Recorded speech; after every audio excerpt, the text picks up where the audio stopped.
बिस्मिल्लाहिर्रहमानिर्रहीम, अस्सलाम वालेकुम। मैं हुसैन इकबाल हूँ, आप मेरा यूट्यूब चैनल देख रहे हैं। तो जनाब, इस वीडियो में हम बात करेंगे आज जो इमरान खान ने अडयाला जेल में गुफ्तगू की, उस गुफ्तगू में जो अहम मामलात थे, वो कौन से मामलात थे जो इमरान खान साहब ने आज तकरीबन तमाम जो सवालात उठ रहे हैं मौजूदा सियासत को लेके, मौजूदा हालात को लेके, जिसमें अमेरिका की तरफ से वो जो करारदाद आई और उसके ऊपर जो प्रोपेगेंडा किया गया कि जनाब ये वही पार्टी है जो साइफ़र पे कहती थी कि मुदाखलत की गई है, अब ये करारदाद पे इस तरह की बात क्यों नहीं कर रहे? तो वो एक तफ़सीली उसका भी जवाब दिया। उसके बाद जो वज़ीर-ए-आज़म शहबाज़ शरीफ के कान के नीचे इमरान खान साहब ने रख के दी है आज एक अपने इस इन अल्फ़ाज़ के साथ कि जनाब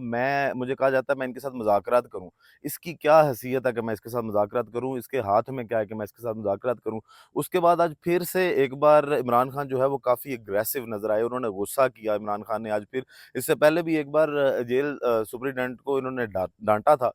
और आज भी जब गुफ्तगू करने से रोका गया इमरान खान को और इमरान खान साहब को सहाफ़ियों के साथ बातचीत करने से मना किया गया, तो इमरान खान ने जो डिप्टी सुपरिटेंडेंट जेल हैं, उनको तुम करके मुखातिब किया और कहा कि तुम मुझे कैसे रोक सकते हो? ये जो है ओपन ट्रायल है और इसमें मुझे हक है कि मैं गुफ्तगू जो है वो मीडिया के साथ कर सकता हूँ, तो इस पे तुम मुझे कैसे रोक सकते हो? पीछे जाके खड़े हो जाओ। ये इमरान खान साहब ने जनाब जेल के अमले को भी डाँटा और काफ़ी एग्रेसिव नज़र आए। उसके बाद उन्होंने फिर से जिस तरह एक बार पहले सलाम किया था कैमरे में देख के और कहा था कि कर्नल साहब कैसे हैं आप? मैं इमरान खान अर्ज़ कर रहा हूँ। तो आज फिर से उन्होंने कैमरे में देखा, लेकिन आज वो कर्नल साहब वाली टोन नहीं थी। आज उन्होंने वो कैमरे में देख के ये बात की कि तुम्हारी भी बारी आएगी। अब किसकी बारी आएगी? ये कर्नल साहब कौन हैं? आप लोग सारे बेहतर जानते हैं। तो उनको भी आज वाज़ेह तौर पे इमरान खान साहब ने दो टोक पैगाम दिया कि आप लोग भी जो है वो इंतज़ार ज़्यादा अब नहीं रह गया। आप लोगों की बारी अनकरीब आएगी कि आप लोगों का भी एहतसाब होगा, आप लोगों के जो हैं वो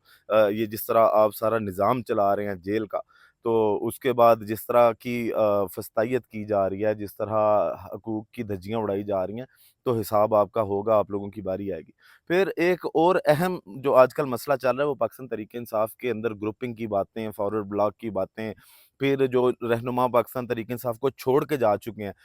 उनकी जिस तरह लफ्ज़ी गोलाबारी जारी है पाकिस्तान तहरीक-ए-इंसाफ के जो मौजूदा क़यादत है इसके बारे में, तो उसका भी जवाब दिया। एक चीज़ तो ये क्लियर हुई है आज इमरान खान की इस गुफ्तगू से कि पाकिस्तान तहरीक-ए-इंसाफ के अंदर 2 ग्रुप्स हैं। ये तो इमरान खान ने जो आज जब सहाफ़ी ने सवाल किया, तो एक तो उन्होंने ये बात की कि ग्रुपिंग कोई नहीं है, मतलब इस तरह के मामलात इतने ज़्यादा ख़राब नहीं हैं। लेकिन जो 2 ग्रुप्स हैं, उन दोनों ग्रुप्स को मैंने जुमेरात को बुलाया है और जुमेरात को उनके साथ बात होगी और तमाम मामलात जो हैं वो डिस्कस किए जाएँगे दोनों ग्रुप्स के साथ बारी-बारी। अब इससे एक चीज़ तो ये साबित होती है कि ग्रुपिंग तो पाकिस्तान तहरीक-ए-इंसाफ के अंदर है और 2 ग्रुप्स हैं। दूसरी चीज़ जो एक बड़ी अहम बात है, वो ये है कि इमरान खान साहब ने आज इस चीज़ का इशारा भी दिया है कि बहुत से मामलात जो हैं वो बाहर आके झूठ बोले गए हैं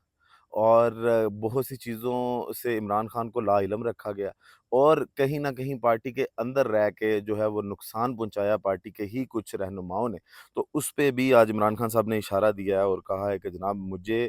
तो इन चीज़ों का भी नहीं पता कि कौन से लोग जो हैं वो असेंबली के अंदर गए हैं पाकिस्तान तहरीक-ए-इंसाफ की जानिब से और जो मामलात हैं उसके इलेक्शन के बाद के नताइज के, तो मुझे ये भी नहीं पता कि कौन-कौन जीता है और कौन-कौन हारा है। तो इस पे ये ज़ाहिर होता है कि इमरान खान साहब के साथ जो इलेक्शन से पहले अंदर लिस्टें डिस्कस हुई थी कि जिन-जिन कैंडिडेट्स को पाकिस्तान तहरीक-ए-इंसाफ की जानिब से टिकट जारी किया गया या जो पाकिस्तान तहरीक-ए-इंसाफ की जानिब से इलेक्शन लड़ेंगे, उनके अंदर भी कहीं न कहीं पार्टी के अंदर ही थोड़ा बहुत जो है वो हेर-फेर किया गया और जो काफ़ी इस तरह के लोग हैं, जिन पे इमरान खान साहब शायद रज़ामंद नहीं थे या उनको बताया नहीं गया कि वो भी पाकिस्तान तहरीक-ए-इंसाफ की जानिब से जो इंतखाबात लड़ रहे हैं। तो अब ये उँगली इमरान खान साहब ने पहली बार उठाई है अपनी ही पार्टी के अंदर लोगों को और उनको खबरदार भी किया है। और ये मामलात जब इमरान खान साहब की रिहाई होगी उसके बाद बड़ी शिद्दत इख्तियार करेंगे और अब ये जो मीटिंग्स होंगी जेल के अंदर, जिस तरह जुमेरात को इमरान खान साहब की मुलाकात होती है, अब ये दोनों ग्रुप्स मिलने जाएँगे। फिर जब ये सारी बातें होंगी, तो वहाँ पे क्योंकि इत्तलात के मुताबिक ये पिछले कुछ दिनों में जब मुलाकात हुई इमरान खान साहब से कुछ रहनुमाओं की, तो एक पाकिस्तान तहरीक-ए-इंसाफ के रहनुमा हैं, वो असेंबली में मौजूद हैं। तो उनको इमरान खान साहब ने ये बोला کہ اگر آپ الیکشن لڑتے نا پاکستان تحریک انصاف کی جانب سے تو آپ الیکشن جیت جاتے۔ تو انہوں نے بڑی حیرانگی سے عمران خان صاحب کو دیکھا اور انہوں نے بتایا کہ میں نے پاکستان تحریک انصاف کی جانب سے انتخابات جو ہیں وہ لڑے بھی اور میں جیتا بھی۔ تو یہ معاملات جو ہیں وہ اس سے ظاہر ہوتا ہے کہ عمران خان صاحب کو بہت سی چیزوں سے لا علم رکھا گیا، کہ جس طرح اب بھی سوال یہ اٹھتا ہے کہ کس کی بات پہ یقین کیا جائے اور کس کی پہ نہ کیا جائے۔ تو اب عمران خان کی رہائی کے بعد یا ان ملاقاتوں کے بعد جو ہے پاکستان تحریک انصاف کے اندر سے بہت سے جو نام ہیں وہ مائنس ہوتے دکھائی دیں گے آئندہ کچھ دنوں میں۔ اس کے بعد جناب پھر آج کل جو فواد چودھری صاحب کو ایک بڑا شوق چڑھا ہوا ہے اور وہ پاکستان تحریک انصاف کے اندر واپس آنے کی باتیں کر رہے ہیں، اور وہ تو یہ کہتے ہیں جی میں نے چھوڑے ہی نہیں ہے پاکستان تحریک انصاف۔ آپ جب آئی پی پی میں شامل ہو گئے تھے اور آپ نے وہاں پہ ان کے اجلاس میں شرکت کی تھی جب آئی پی پی کا لانچ کیا جا رہا تھا، تو اس وقت آپ نے چاہے منہ چھپایا ہوا تھا لیکن آپ نے تب اپنا فیصلہ سنا دیا تھا کہ آپ کس جانب کھڑے ہیں۔ پھر اس کے بعد جو معاملات ہوئے سارے 9 مئی کے بعد کے تشدد جس طرح ہوا تشدد اور ٹارچر بھی کیا گیا، ہراساں بھی کیا گیا، فیملی کو دھمکیاں بھی دی گئیں، تو فواد چودھری صاحب باقی لوگوں کی بھی فیملیز تو ہیں۔ خیر اس پہ عمران خان صاحب نے ایک تو واضح اپنی پارٹی کو کہا ہے کہ ابھی ان کو اگنور کریں جو لوگ پاکستان تحریک انصاف کے بارے میں بات کر رہے ہیں یا قیادت کے بارے میں بات کر رہے ہیں۔ ابھی جو ہے وہ صرف اس چیز پہ رہیں جو آپ کے کام ہیں، آپ اپنے کام پہ فوکس کریں، لوگوں کو بھی جواب نہ دیں۔ کل کور کمیٹی نے کیونکہ اس چیز کا فیصلہ کیا تھا پاکستان تحریک انصاف کی کہ اب فواد چودھری صاحب کو اور باقی جو بھی پاکستان تحریک انصاف کے بارے میں بات کرے گا، خاص کر فواد چودھری صاحب، تو ان کو جو ہے وہ بھرپور جواب دیا جائے گا۔ لیکن آج عمران خان صاحب نے یہ بات کی کہ نہیں، آپ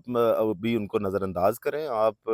یہ فیصلہ بعد میں کریں گے، کیونکہ انہوں نے یہی بات کی خان صاحب نے بھی کہ کچھ لوگ ایسے ہیں جن کو واقعی مجبور کیا گیا اور جن کے ساتھ اس طرح کے حالات پیش آئے کہ ان کو پارٹی مجبوراً چھوڑنا پڑی، تو ان کا سٹیٹس ہو رہا ہے۔ اور جو لوگ اس طرح کے ہیں جو صرف فائلیں دیکھ کے اور باقی لوگوں کو دیکھ کے جنہوں نے صرف فرار حاصل کی پارٹی سے کہ اس وقت اپنی جان چھڑانے کی کوشش کی، ان کے لیے علیحدہ فیصلہ کیا جائے گا۔ تو ابھی یہ معاملات ایک سائڈ پہ رکھے جائیں، صرف پارٹی اپنا فوکس کرے کام پہ۔ پھر ایک بڑی اہم چیز، کیونکہ 3-4 چپیڑیں پڑ چکی ہیں آلریڈی، چائنا سے بھی ان کو جو ہے وہ موجودہ حکومت اس کو چپیڑ پڑی، پھر آپ کو بتایا کہ امریکہ کے جو ایوان کے اندر ایک قرارداد منظور ہوئی وہ بھی اس حکومت کے منہ پہ ایک چپیڑ تھی، اور اس کے بعد جو تیسری چپیڑ تھی وہ کل آپ کو بتایا تھا کہ جو ورکنگ گروپ ہیں جو اقوام متحدہ کے ساتھ چلتے ہیں، انہوں نے جو رپورٹ جاری کی جس پہ اعظم نذیر تارڑ صاحب نے بھی آج پھر یہ بات کی کہ جناب ہماری عدالتیں جو ہیں وہ آئین اور قانون کے مطابق چلتی ہیں۔ تو آپ کے اپنے ججز جس طرح بتا رہے ہیں نا، جس طرح خط لکھ رہے ہیں اور جس طرح کی باتیں سامنے آ رہی ہیں کہ کس طرح ان کو انگیج کرنے کی کوشش کی جاتی ہے، ان پہ اثر ڈالنے کی کوشش کی جاتی ہے، فیصلوں پہ اثر ڈالنے کی کوشش کی جاتی ہے، تو اس کے بعد یہ جو چپیڑیں ہیں نا، یہ جو آپ کی باتیں ہیں کہ جناب ہمارے ملک میں جو آئین کے مطابق عدالتیں چلتی ہیں اور عمران خان کو جو ریلیف بھی ملے ہیں، ریلیف اس لیے نہیں ملے کہ کوئی انصاف بڑا اچھا ہو رہا ہے پاکستان کے اندر، ریلیف اس لیے ملے ہیں کہ ان کیسوں میں ہے کچھ نہیں تھا، وہ سیاسی کیسز تھے۔ اعظم ندیر تارڑ صاحب نے جناب جو یہ بات کی کہ عدالتیں آزاد ہیں، آزاد جتنی آپ کے جج لکھ رہے ہیں، 6 جج خط لکھتے ہیں، پھر وہ جو سرگودا والے جج صاحب نے جو محمد عباس صاحب ہیں انہوں نے جو خط لکھا chief justice Lahore high court کے نام، جو تب کے چیف جسٹس تھے شہزاد ملک صاحب، تو اس سے اندازہ تو یہ ہو جاتا ہے نا کہ کتنے کو جو عدلیہ ہماری آزاد ہے اور کس طرح کے فیصلے ہوتے ہیں۔ تو وہ قرارداد پہ بھی جب عمران خان صاحب سے سوال کیا گیا، وہ سوال یہ تھا کہ آپ جب سائفر کا معاملہ تھا تب کہتے تھے کہ مداخلت ہے، اب آپ اس طرح کی بات کیوں کر رہے ہیں؟ تو انہوں نے عمران خان صاحب نے ایک تو بات یہ کی کہ جی میں ابھی تک اپنے ایبسلوٹلی ناٹ والے جو بیانیہ ہے میرا، میں اس کے ساتھ کھڑا ہوں، اور اگر بات کی جائے سائفر والے معاملے کی تو ایک ٹوٹل ڈیفرنٹ معاملہ تھا، اس میں تو یہ ایشوز تھے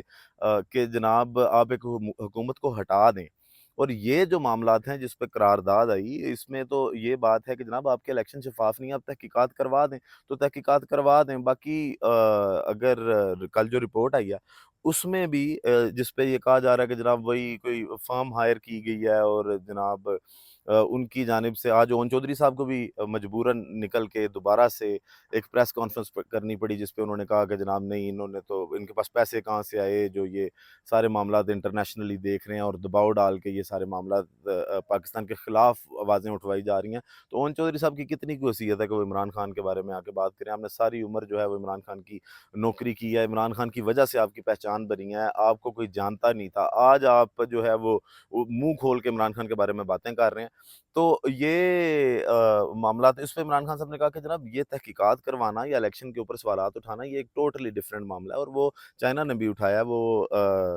अमेरिका ने भी उठाया है, और अगर अब उस पे यूएनओ भी कहती है, बरतानिया इसके ऊपर बात कर चुका है। आपके मुल्क के अंदर खड़े होकर जो बरतानवी हाई कमिश्नर हैं, उन्होंने बात की थी कि जनाब पाकिस्तान में जो इंतखाबात हैं वो शफ़ाफ़ नहीं है और इंसानी हकूक़ की पामाली की जाती है। तो ये दोनों बिल्कुल डिफरेंट मैटर्स हैं, इनको आप मिक्स नहीं कर सकते, इनको बिल्कुल भी जो है वो मर्ज नहीं किया जा सकता आपस में। साइफर वाला एक टोटल डिफरेंट केस है, ये वाला टोटल डिफरेंट केस है, रिपोर्ट वाला भी और करारदाद वाला भी। तो उन्होंने इमरान खान ने ये भी कहा कि जो अमरीकी नुमाइंदगान है ना कांग्रेस के, उन्होंने बाकायदा तहकीकात के बाद जो है ये करारदाद जो है वो मंजूर की है। तो जेल में बैठे हुए शख्स की आप ये चीज़ देखें कि जिसको ये कहते थे कि ये जेल काट नहीं सकता, ये डर जाएगा या वो डील कर जाएगा, भाग जाएगा, उस बंदे की आप हालत देखें कि वो डरा नहीं है। अभी भी वो बैठ के ललकार रहा है, वो कैमरे में देख के भी कहता है कि जनाब आपकी बारी आएगी। वो वहाँ से वज़ीर-ए-आज़म को भी कहता है कि आपकी कोई हैसियत नहीं है। ये नहीं है कि उसने कहा कि हाँ जी ठीक है, मैं मुज़ाकरात के लिए तैयार हूँ और हम मुज़ाकरात कर लेते हैं। उन्होंने इमरान खान ने कहा कि जी कोई हैसियत नहीं है, इनसे मैं क्या मुज़ाकरात करूँ। फिर पार्टी के अंदर भी जो अब मामलात हैं, उसका भी इमरान खान साहब ने जो है वो अंदर बैठ के मुकम्मल उनके पास अब उसके हल भी है और उनको उसकी इन्फॉर्मेशन भी है, लेकिन कुछ वो रहनुमा जिन्होंने इमरान खान को धोखे में रखा है, उनकी बारी आने वाली है। बहुत से नाम माइनस जो है वो लगता है कि पाकिस्तान तहरीक-ए-इंसाफ से होंगे जिन्होंने ये कुछ ना कुछ खिलवाड़ किया पार्टी के साथ। बाकी वीडियो का अख्तिताम करते हैं इसी दुआ के साथ कि अल्लाह ताला पाकिस्तान पर अपनी रहमत नाज़िल करे। पाकिस्तान ज़िंदाबाद।